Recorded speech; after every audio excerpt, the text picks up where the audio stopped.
Good afternoon, or whatever time it happens to be where you are. My name is Argo Vermeer, and at Collectivism Kills. And this is my channel, and today we're going to do part 3 on Hume's very dull guillotine, where we are dismantling the fallacy, which is Hume's guillotine, or the is-ought dilemma. I'm going to continue to read through my article and make extra commentary on it and to expand on it a little bit. And hopefully whoever's listening, the handful of you that are listening, hopefully this is helpful.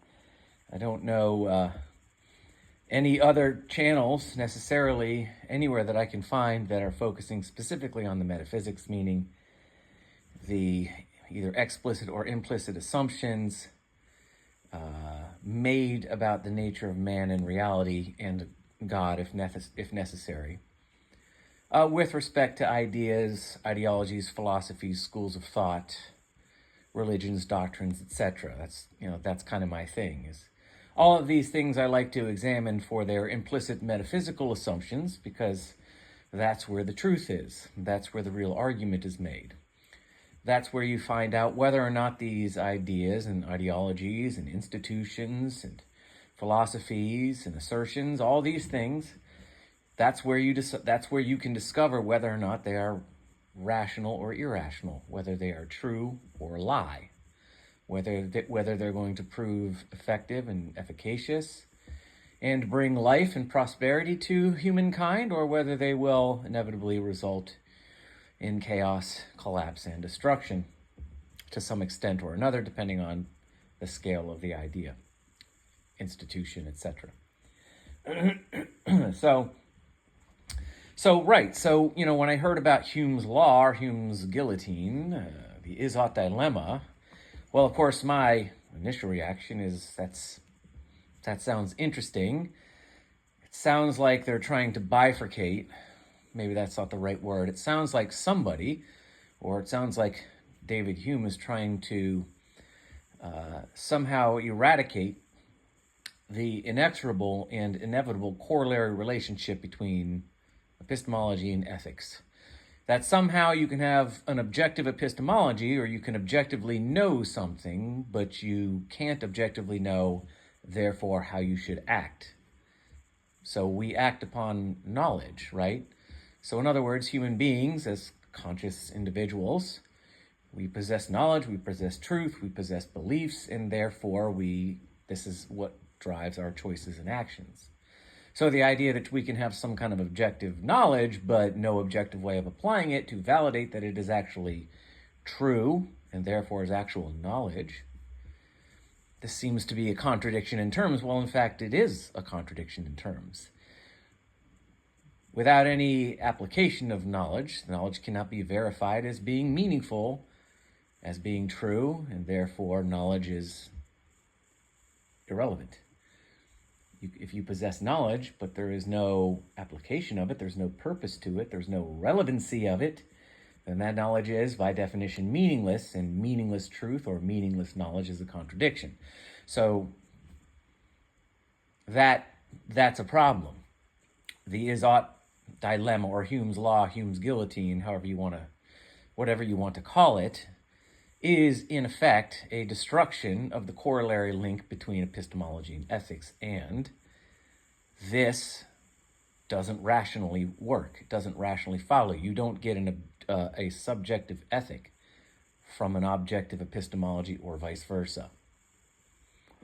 So we have to examine, well, why would one think that this makes sense? Well, inevitably, it's because they have some kind of metaphysical premise. They have already made some kind of metaphysical assumptions about the nature of man, which lead them to believe that somehow man is capable of acquiring or possessing to some extent actual knowledge and truth, but not any objective way of applying it. That his choice, that his behavior driven by his choices, rooted in what he knows, is somehow subjective. So so objective knowledge gives way to subjective behavior. This is rooted in some kind of assumption about the nature of man.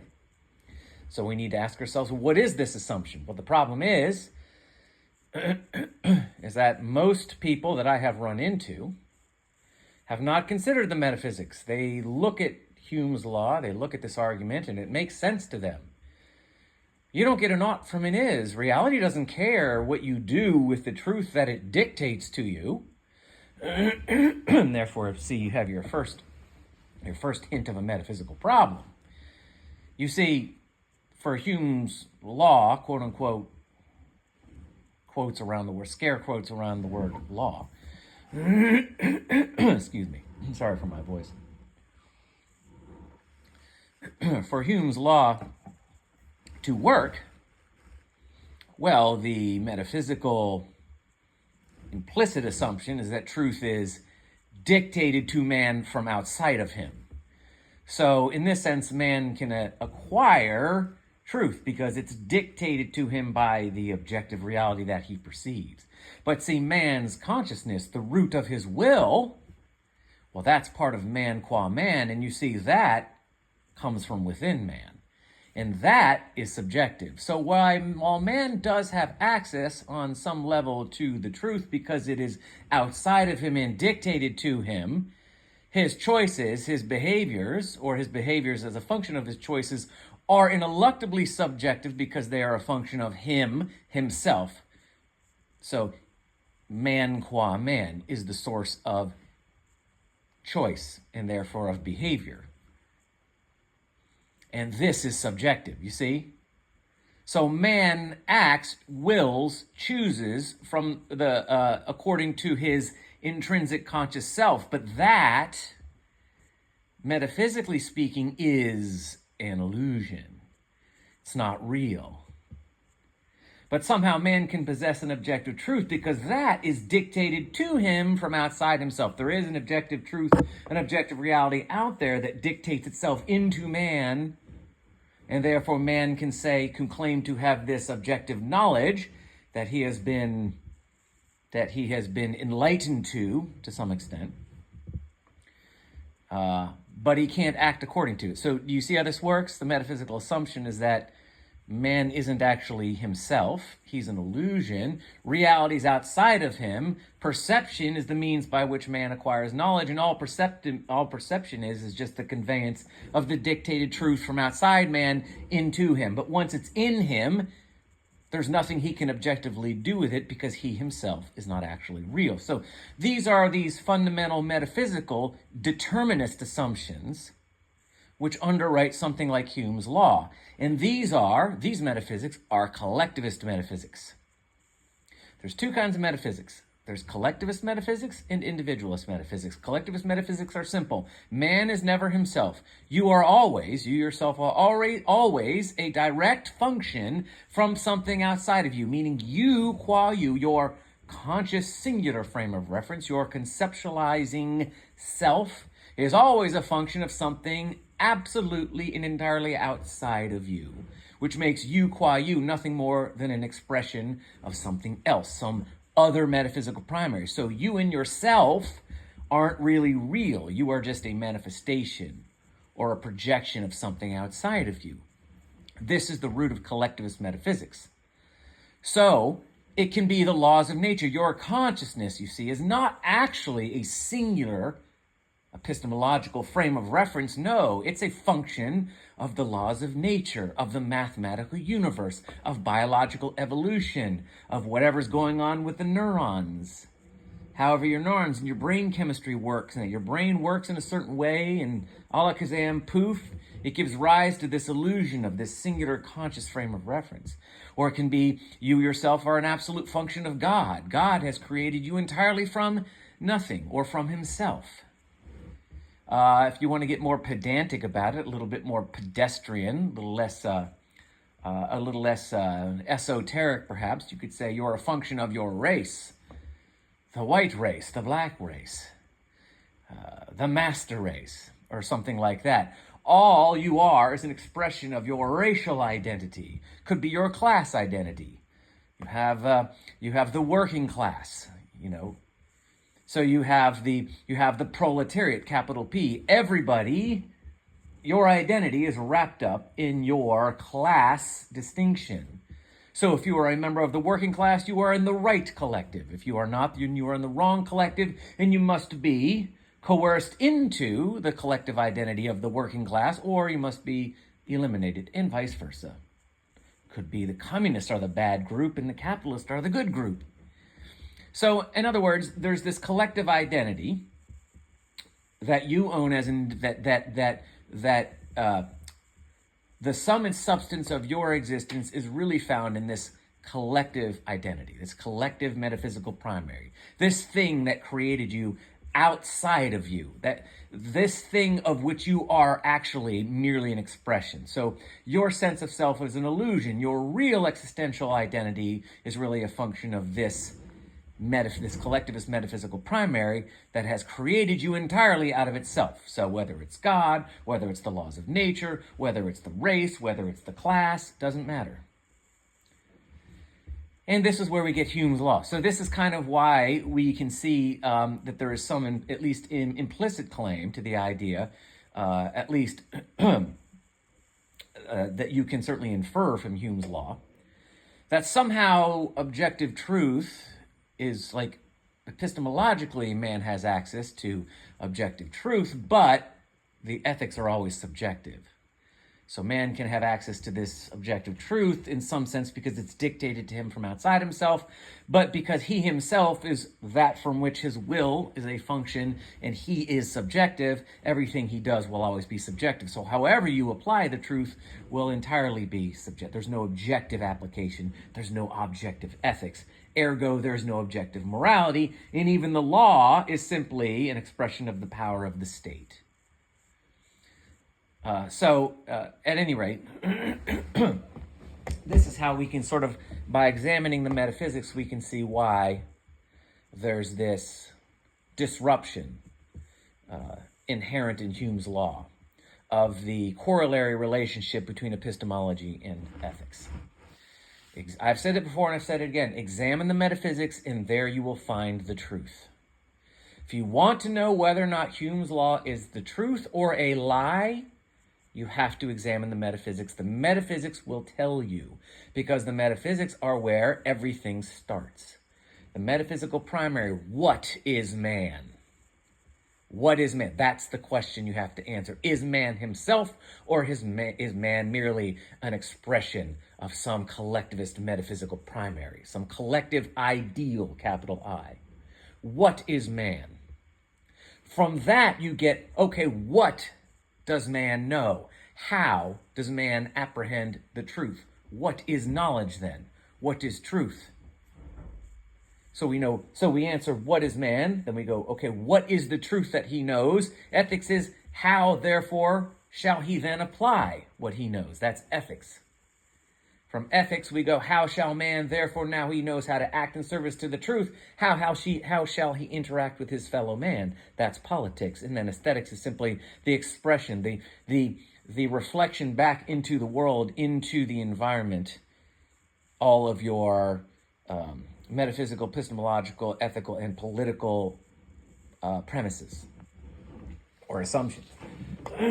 But it starts with the metaphysics. That's the root of the philosophical corollary, you see. Now, you have to understand that when you are dealing with atheists, you are dealing with a group of evangelicals that are a function of a church called scientific determinism or scientism, for the most part. So when you are dealing with atheists, you are dealing with a group of religious disciples. And one of the hallmarks of this kind of a group is that they will, because these are a group of people that have, as part of their religion, rejected the notion of God. Okay? So they've rejected this notion of God. And so they have to present themselves as non-religious. Now, the metaphysical presuppositions from which we get atheism, because see, atheism is strictly speaking, in itself, really an epistemological movement, meaning that atheists always begin their debates and discussions at epistemology. Proof, evidence, reason, things like this. They never want to discuss the metaphysics. They never think in metaphysical terms. Or they don't want to discuss metaphysical terms. Okay? So strictly speaking, they're an epistemological movement, but since epistemology is inexorably and unavoidably rooted in the metaphysical, they have metaphysics. But in order to maintain this facade, this illusion of objectivity, of a devotion to rational consistency and truth, objective truth and proof and evidence, they have to ignore the metaphysical. They have to ignore the metaphysical premises which underwrite their epistemological standards. So now, where am I going with this? I'm not sure I know. Hold on a second. Okay. Let me put it this way. Sorry, my throat. Metaphysics represents a twofold problem to atheists. One is, it is a massive threat to their overinflated ego. I don't know if you've had the pleasure or displeasure of having to deal with atheists in the comments section or in any kind of disagreement, but for the most part, they are very unpleasant people to deal with. It's a very distasteful thing to have to deal with an atheist, because you're dealing with essentially a religious zealot that thinks they have some kind of monopoly on rationality, reason, and objective truth, and they don't. So maybe it's doubly frustrating for me, because I've come from I've come from a long history in the church, in the Protestant church, of Christian fundamentalists, conservative Christian fundamentalists, and it's the exact same attitude. It's a very tedious, distasteful thing to try to quote unquote debate these people, because they think they have access to the absolute truth. They are convinced of it. And so there is almost it's almost never efficacious or a useful use of time or a productive use of time to try to discuss anything fundamentally with these people. Now, because I've had to do this with Christians, my Christian brothers and sisters, so to speak, and I had to do this for years while I was in the church, just kind of have these kinds of debates and discussions and see them go nowhere, because it seemed to me that that people were rooted in an ideology that they were simply unwilling to move from, almost like the idea of moving from it presented some kind of existential threat. And now I'm doing it all over again with atheists, not because I'm intending to, but simply because I'm examining the metaphysics of the atheistic argument. Well, that gets you in hot water with the atheist, because inevitably you have to start examining their metaphysics, because everybody has metaphysics. Ideas don't begin at the epistemological. You have to have metaphysical underpinnings. You have to have a metaphysical premise from which you derive your epistemological standards. Why is reason reasonable? Why is proof provable? Why is evidence evidentiary? Why is reason, proof, evidence? Why do these things suffice as legitimate, objective epistemological standards? What are the metaphysics?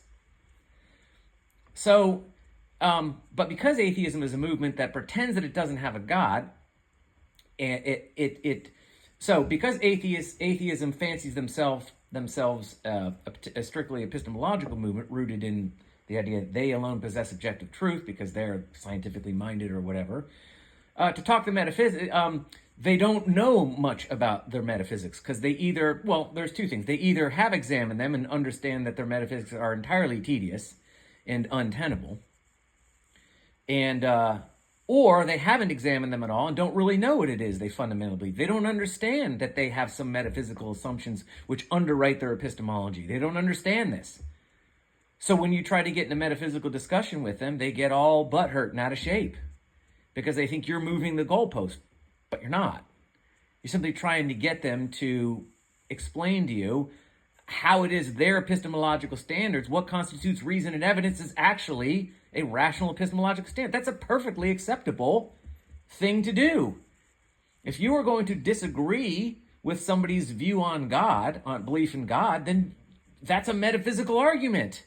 By definition, God represents a metaphysical primary. If you're going to deny the existence of God, you have waded into a metaphysical argument. You are on the hook for explaining why your metaphysics are better. You can't just go, there's no such thing, or I don't know what you're talking about, or I'm uncomfortable with this subject because it makes me feel all icky inside, because reasons, I'm not comfortable with this, or, oh no, I'm getting too spiritual.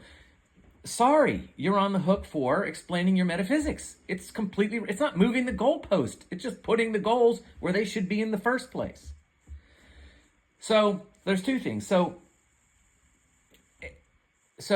atheism is extremely threatened by metaphysical discussions because it's a massive hit to their ego for two reasons.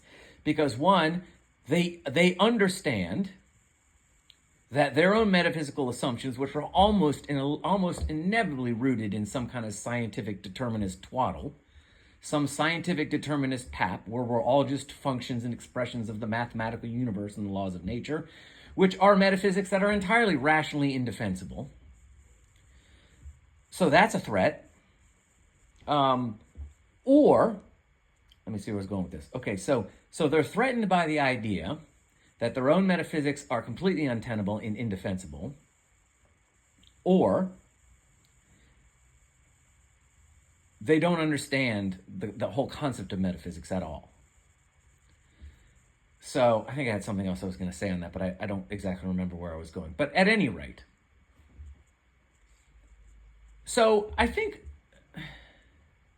and again, I've seen this before. You need to understand, and I've explained this before in other videos, you need to understand that I submit that atheism is simply the postmodern version of, how shall I put this?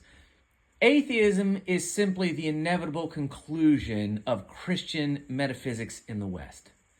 You see, the metaphysics which underwrite atheism are the exact same kind of metaphysics which underwrite Christianity in its, at least in the West, in its current doctrinally pure, quote-unquote, form.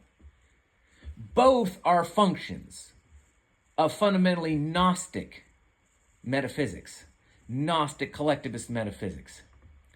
So I'm not going to go into detail about the similarities here, but I have said, and I continue to believe very strongly, that atheism is just the postmodern expression of Christian metaphysics. So there are atheism and Christianity in the West and atheism are two sides of the exact same coin. And so I say this because having dealt with both groups now, the first one in the church and now out of the church, at least, I mean, I am a Christian, but I'm not a Christian in the doctrinal sense that you in the West, if you're in the West, might be familiar with. So the reason why I said this is because I recognize the behavior in atheists as being very similar, if not exactly the same, to the fundamentalist I saw in the church. A complete and utter unwillingness to have a real metaphysical discussion or I wouldn't say the Christians don't outright reject metaphysics because they worship God. And God is, by their own definition, whether they would use the term metaphysics or metaphysical, God is a metaphysical primary. So they can't outright reject metaphysics, but they can in practice by never having a real discussion about what it means for God to create. What exactly is God? How did everything get here? How do we have a distinction between God and God's creation? They don't have this discussion. All of the intrinsic determinist metaphysical problems you see in God, they don't want to talk about that. And you see the exact same thing in atheists. An outright The only difference is atheists will outright reject the metaphysical. Any appeal to the metaphysical to them is odious, and they reject it sometimes out of hand. And the irony being that their position is entirely metaphysical, and therefore it's not atheistic at all, because atheism is purely an epistemological proposition. But because atheism is rooted in the metaphysical, it's really nothing. There's no such thing as an atheist, really. It's the term itself is an illusion, you see, because everybody has a metaphysical assumptions which underwrite their ideas about what constitutes proof, evidence, truth, knowledge, etc. So even atheism itself is a false, it's a label that doesn't really even make sense. On some level, it's purely just an illusion. But you have this sort of kind of outright rejection of the metaphysical and the unwillingness to talk about the metaphysical when it comes to atheists. And they don't know anything about it. And so the pushback that I always get, I'm telling you, I don't get many comments, but I get enough. You don't see them because I delete a lot of them, because atheists don't have a point to make. They don't really have an argument. You see, atheists are trying to argue, I've said this before and I've said it again. Atheists cannot be right. They can't be. It's impossible for the atheist to be right because they're never actually making an argument. In other words, they're trying to disprove or they're trying to reject the idea of God without ever appealing to the metaphysical themselves. Do you understand? That's like trying to turn a car with a fake steering wheel. That's like getting in the back. It's like being a little kid in the back seat of your car with a little toy steering wheel and thinking that's actually going to move the car. It's not connected to anything.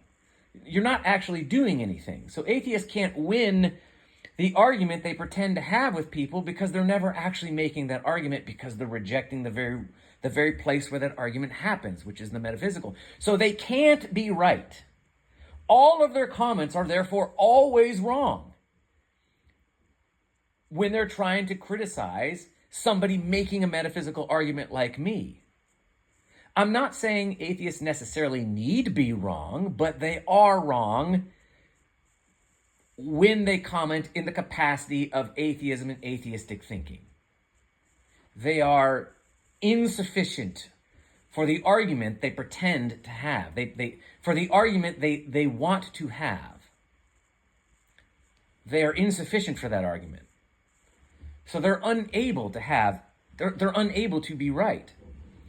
And I deleted a lot of these comments for that reason. They don't do anything for anybody. They're not making any points. Which is why 99% of them always are either just an outright insult or some atheistic determinist, scientific determinist pap, where they make some epistemological claim or ethical claim based upon some false metaphysical assumptions that they hold without ever describing the metaphysical assumptions, and then they insult me. So there's absolutely nothing useful. Atheism itself as a movement is entirely useless. If you have someone who doesn't believe in God, that is completely fine. Then what is your metaphysical primary? Where does all this come from? What is man? What is reality then? Okay? So if that's the debate you have to have. So it's fine. I'm not pushing Christianity on anybody. And the reason I know the atheists don't listen to my videos at all, they listen to the first 2 minutes and then they comment, their dumb comment. But I know they don't listen because I've said a million times, while yes, I am Christian, you have to understand my metaphysics, the metaphysics of how I define God, are completely different than the metaphysics that you will find underwrite the doctrine in any of the local churches you might walk in. This they can't comprehend. So all of these comments are always presupposing that I have the exact same beliefs about God as every other Christian they've ever run into, That's always their frame of reference. And so I read these comments and they make no sense to me. It's very, in a sense, if you've ever been in a narcissistic relationship, you'll know what narcissists do is they have this image of you in their mind that you don't recognize. So they'll talk to you and they'll make accusations about how you are and what you think and what you do that you don't recognize. So they've fabricated some version of you in their mind, and they talk to you like you are this version. And you're looking at them going, I don't know who this person you're talking about is that you've created in your mind, but it's not me. That's the exact vibe I get when atheists comment. I'm like, I don't know who you're talking to, but you're talking to me as if I'm the same. I have the same fundamental beliefs about who God is, and therefore what constitutes ethics and morality and truth as every other Christian you've run into in your local church or on the street or on television. I don't know who these people are talking to. So I guess that's the beginning. That's just sort of a beginning screed. It's a prologue to this part, but I guess it's more like a screed, I suppose you could say. But my point, I hope that I don't have any notes here, so I hope that some of this has at least made sense to you. But my point is that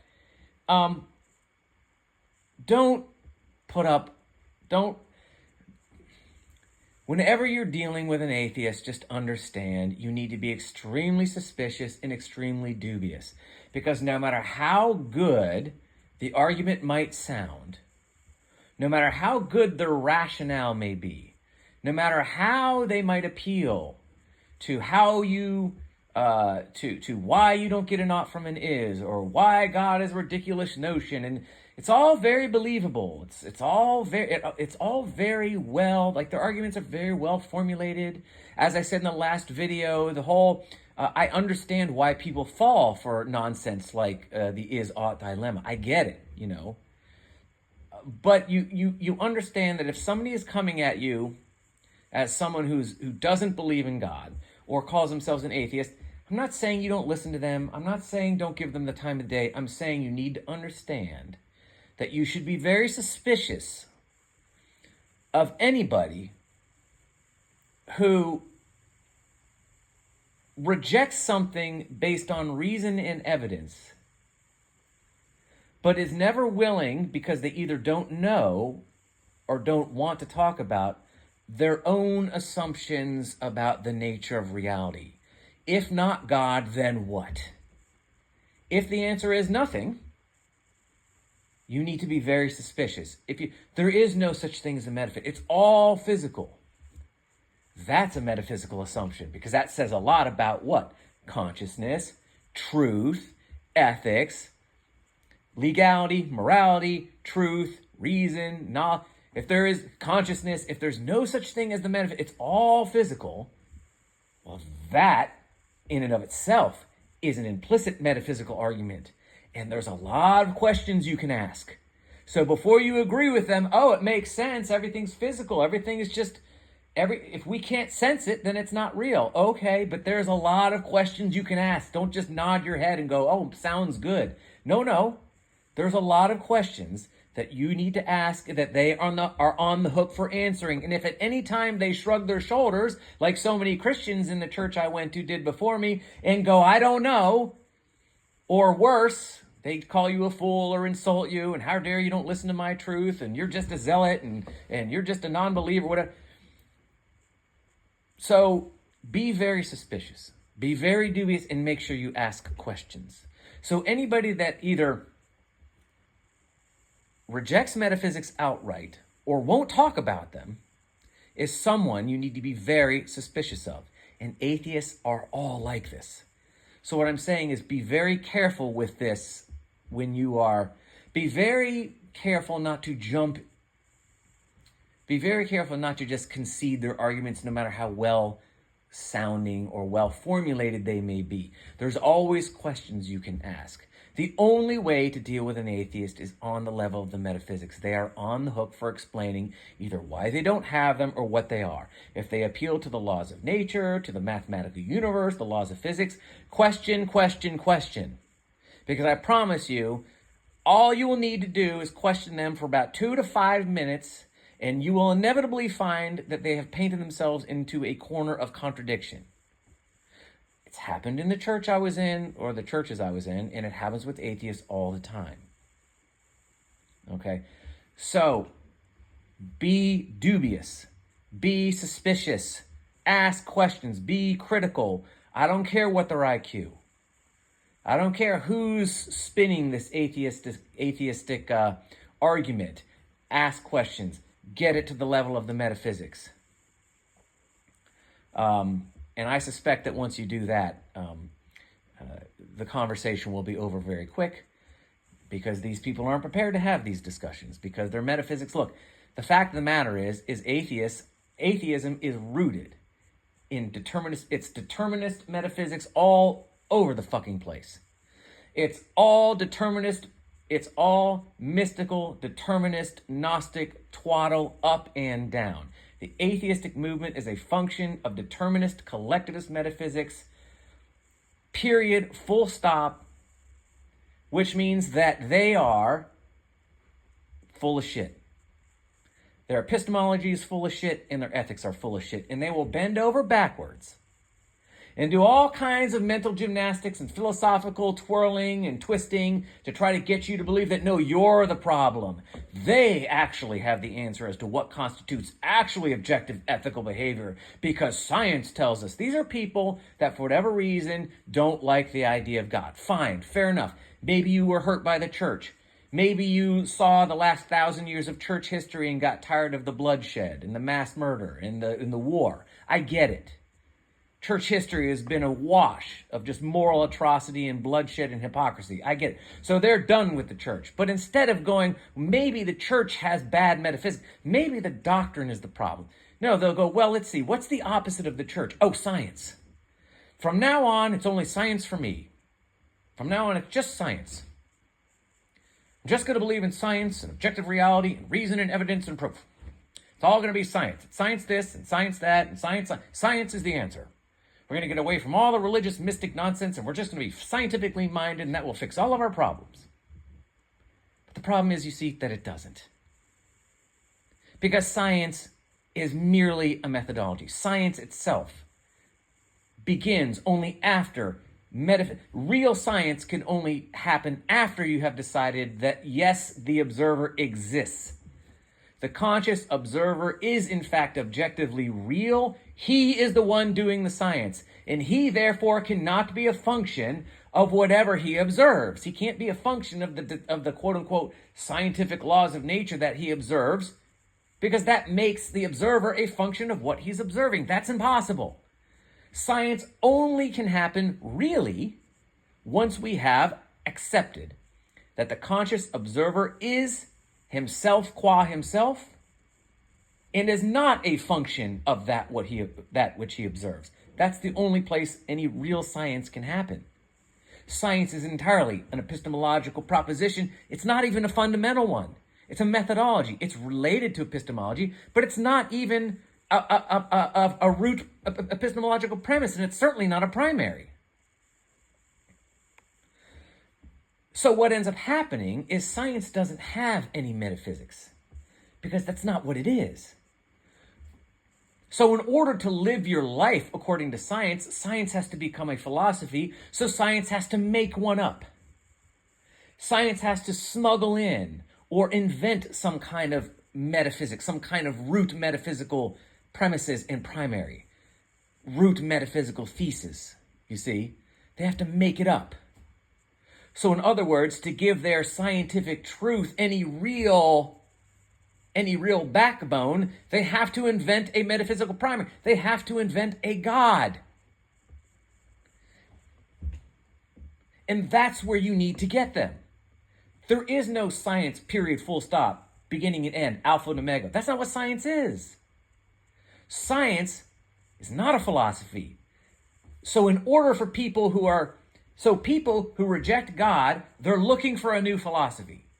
They're looking for a new way of thinking and acting and behaving and believing about their own existence.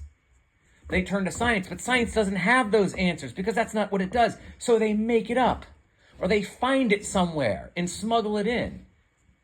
Scientific law, the laws of nature, the laws of physics, mathematics. The problem is, these ideas, mathematics, the mathematical universe, the laws of nature, the laws of physics, these are shitty, bullshit metaphysics that fall apart within 5 minutes of cross-examination. But because they've convinced themselves that the metaphysics aren't important, it's only the science that matters, they don't care. They don't think about the metaphysics, or they pretend they're not there. And this is why atheists in the comment section get so triggered. They're so threatened by metaphysics because they don't know what to do with them. They have them. They have to have them. Somewhere deep down, they must know this. They know they can't defend them. So it's always like, fuck you. You're an idiot, piece of shit. Your ideas are ridiculous. Your ideas are fucking ludicrous. You're stupid. Christianity's stupid. You're just another theist who believes in God. Blah, blah. It's all this. This is all you get. They are massively threatened when you move the conversation into the realm of the metaphysical, which is why I said months ago, the way that you defeat atheists is simply take them to the only place that any real argument can occur. That's in the metaphysics. You don't have to prove God. There's no proving God. You just have to show, just have to get them. Once you get them into the realm of the metaphysics, you can show them their fundamental assumptions are as big a bunch of bullshit as whatever metaphysical assumptions they pretend to disagree with, or they think they disagree with in the church. It's not about proving God. It's about proving that atheism is a false idea. It's a false ideology. It's a false belief system. Oh, no, it's not a belief system. It's not a belief. It's just reason and evidence and proof and logic and observation. How dare you? It's not a belief. That's where you go wrong. Argue. That's why you're fucking full of shit. We're not even making an argument. Exactly. You're not making an argument. That's been my whole point. Atheists aren't making a fucking argument. They don't know how to make an argument because arguments happen at the level of metaphysics, which they can't do. They desperately have to convince you that the metaphysics don't matter or aren't real. Because once you go there, the whole thing falls apart. This whole postmodern world we live in, this whole postmodern ideology, the new religion of the globalized or globalizing West all collapses. That's why they're so triggered and so butthurt. That's why they can't leave a rational, coherent, cogent, temperate, considerate comment in the comments section at all. They are basically religious zealots who get mad that you're not a true believer. How dare you not believe in the truth that they know is true? How dare you not believe in their God? You infidel. You evil, non-believing infidel. Take them away and burn them at the stake. That's atheists. So, I know I've rambled for a while. Let's see. Oh my gosh, 43 minutes. All right. I didn't mean to go quite this long on this. So, anyway, so just understand the argument is always in the realm of the metaphysics. Atheists are good at making a good argument, or they're good at creating an illusion of a good argument, but always be dubious, always be critical, always be suspicious, always ask about the metaphysics. And yeah, I think if you do that, I think you will find that dealing with these people is a lot easier and a lot less stressful and a lot less time consuming. And I also think that you'll find your way to the truth. And as Jesus says, the truth will set you free. The truth is hard for people. The truth requires, as someone who, you have to understand, I was decades in the church. And, when you're that long in the church, you develop your whole world. Your family. When you finally discover the truth, for a while it hurts. Everything seems to be going wrong. You don't have your friends anymore. Your family's suffering. Your familiar relationships are suffering. You don't know who you are for a while. You're like, oh my gosh. But if you give it enough time, things just, all of a sudden the clouds lift. Everything starts to make more sense. It doesn't fix all the problems in the world, but at least you kind of know what you're dealing with. Like, why everything is doing what it's doing. And therefore, when you start to live again and move again, you can start making choices in service to the truth. And it just gets better and better and better from there. And you can leave all that bull crap in the past. So, I don't know. I felt like I rambled a lot. I think I owe you at least a paragraph from my article on Hume's Law. I'm going to do that because I wanted to make this a Hume's Law article, but that's, and so if I technically want to, I don't know what I'll call this. I might call it Hume's Law 3 and just subtitle it something else. But, all right. So I'm going to read you a little bit more, just for a few more minutes, before I let you go on my article here. And this was the article I did on Hume's Law, why Hume's Law, the is-ought dilemma is a fallacy. There's no is-ought dilemma. That there's no such thing as ought with relationship with respect to moral ethics. There's no such thing as an ought. It's not should or ought. It's shall. shall. There is no ought or should. Moral ethics are not subjective. That's why the term is shall, not should or ought. It's what you shall do because you are you. Because you exist as a singular conscious self, because you actually as an individual do exist, this is how you shall act in service to the truth.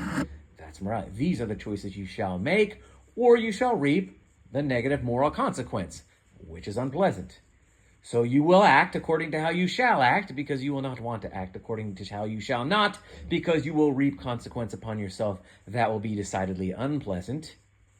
And you understand that continuing to act as you shall not act puts your everlasting soul in serious jeopardy. So, anyway, it's not ought or should, it's shall. Moral ethics are not objective. Just because they function from choice or are a function of man's individual will does not make them inherently subjective. So the first problem with Hume's Law is that he uses ought.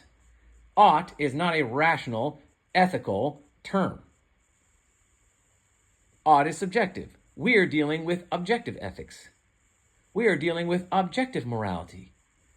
We're not dealing with subjective morality. Therefore, it's not ought or should, because ought and should are, by definition, subjective.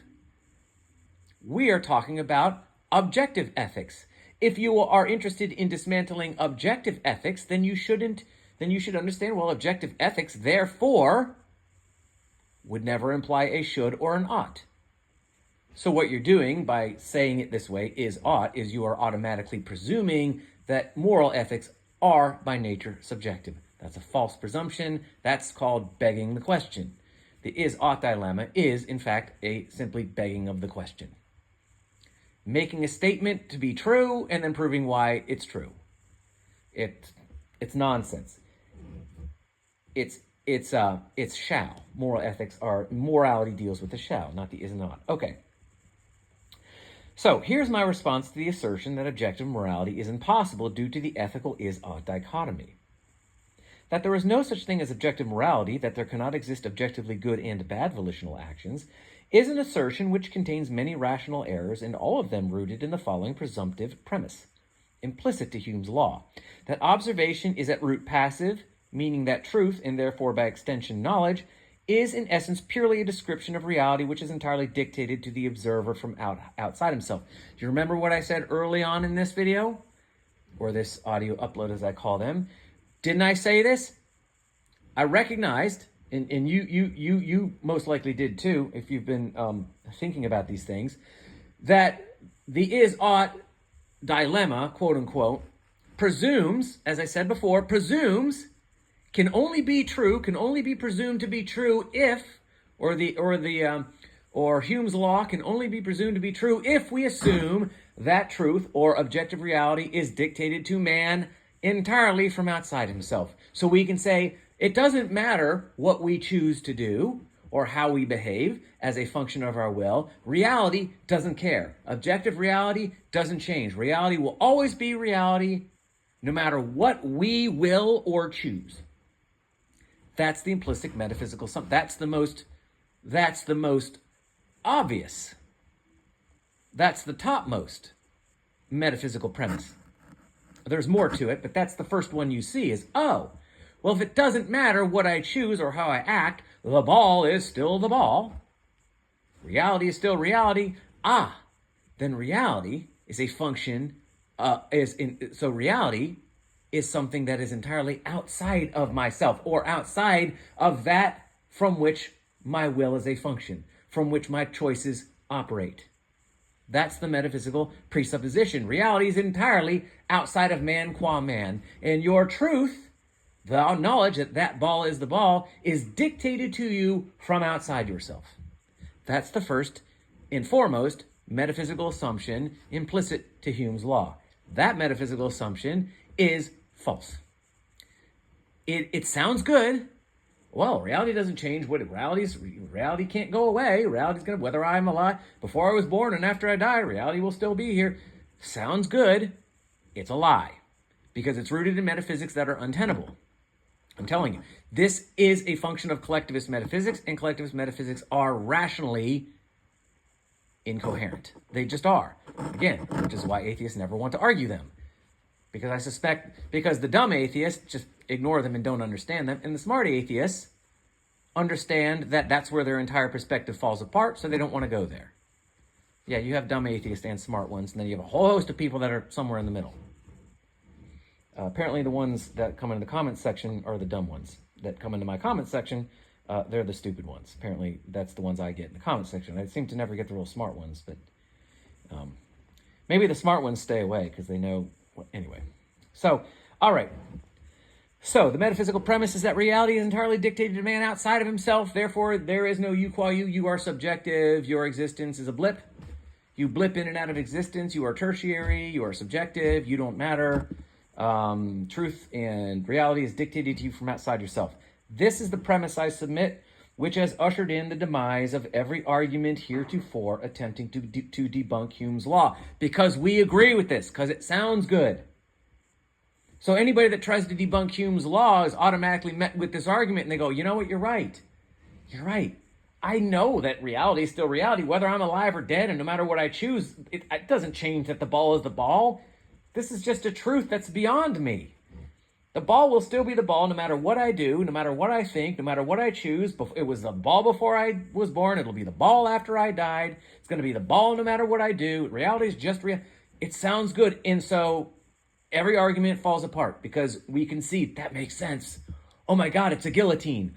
Oh my gosh, they got me. They got me over the barrel. They got my head under the blade. Oh shit, these atheists, man, they're so fucking smart. Oh my God. These fucking atheists, man, they did it again. Reason. Where do I go from here? Well, you look at the metaphysical premise. You go, well, that's a good argument, but the metaphysics which underwrite it are bad. And if the argument is a function of the metaphysics and the metaphysics are bad, then this argument must only have the illusion of truth, you see? So everyone, either implicitly or explicitly, accepts this argument on its face. Consciousness is passive. Reality dictates its description wholesale to the observer, who simply regurgitates it in some manner. In other words, there are no objective acts of will, because will is a function of consciousness, and consciousness is merely an illusion of reality, or at best an epiphenomenal mirror, which reflects it, but is not real itself. Human behavior is merely the regurgitation of objective reality back onto itself. Human action is thus determined. Consciousness, if it exists in any sense at all, is merely a bystander, an epiphenomenon, and thus fundamentally irrelevant to objective reality.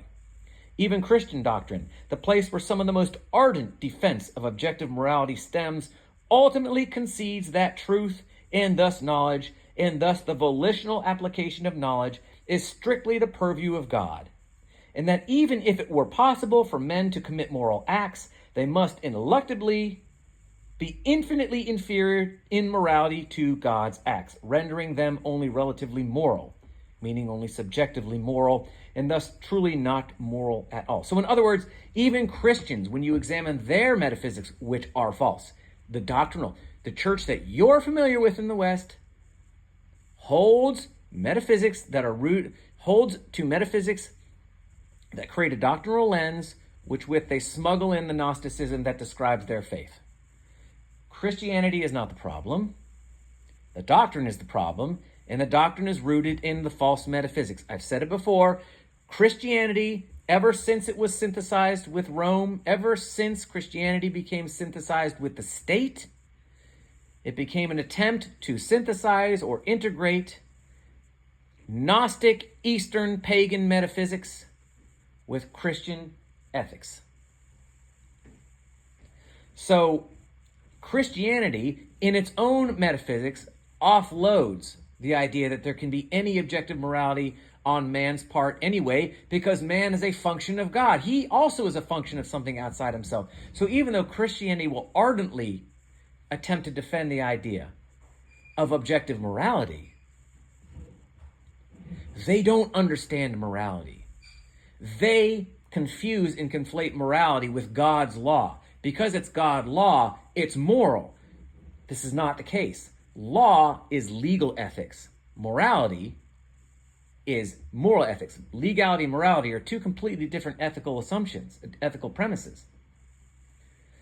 So Christianity is not a refuge from the is-ought dilemma, in which why so many Christians run from these kinds of debates or fall for them, because they themselves outsource man in his own fundamental singular existence to a determinist metaphysical primary.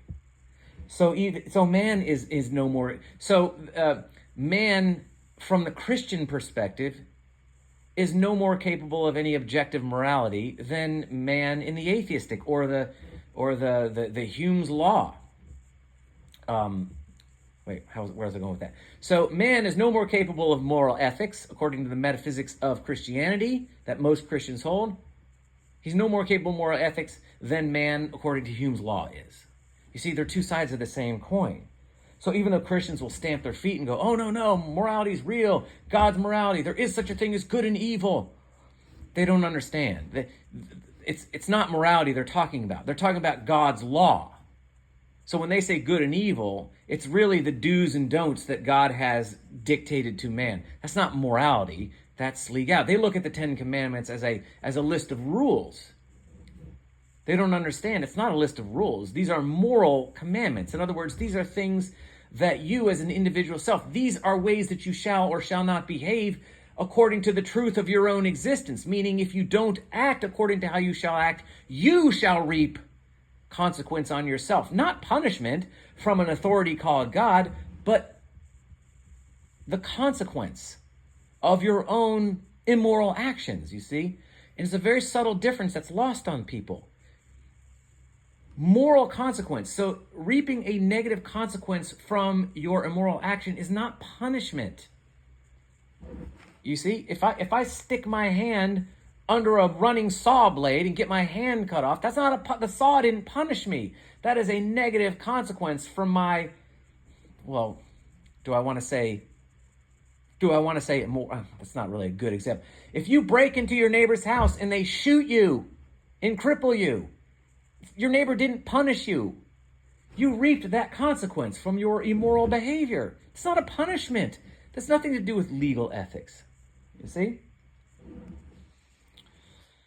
So, I submit that according to prevailing Christian dogma, even God's morality is entirely relative to himself, because he alone is the moral standard, making anything he chooses to do moral, thereby making objective morality a direct function of God's subjective whim, which again means that morality is only purely subjective. Okay? So that's just a long-winded way of saying you're not going to find any refuge or any shelter from those who decry the existence of objective morality in the church. You're just not. Because fundamentally, according to the metaphysics which underwrite Christian doctrine, unfortunately in the church, they basically agree with Hume's Law. No, man is incapable of any moral action. The truth is dictated to him. Any good he does is really just according to the grace of God. Any evil he does, well, that's a function of his own nature, which is incapable of acting in service to truth. So it's basically the same thing. Man can only act one way in and of himself, and that is in service to evil. It's only by God's grace that man can do any good. So in and of himself, you are really capable of no moral choice or immoral choice. You just operate according to your nature, which is fallen. according to the Christian doctrine, man has fallen, which means everything man does and everything man wills and chooses is really a function of his intrinsic evil nature. So he's really not capable of really apprehending real truth or acting in service to it. So he doesn't really have any real choice. He can't really make any real moral so there's no objective morality or objective truth with respect to man in and of himself.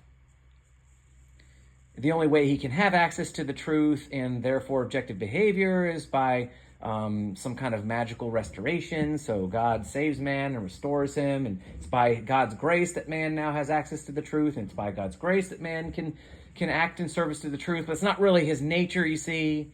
His nature has to be sort of subverted by God's grace. It's the same thing. It's the same thing fundamentally in the church. Man is incapable of morality.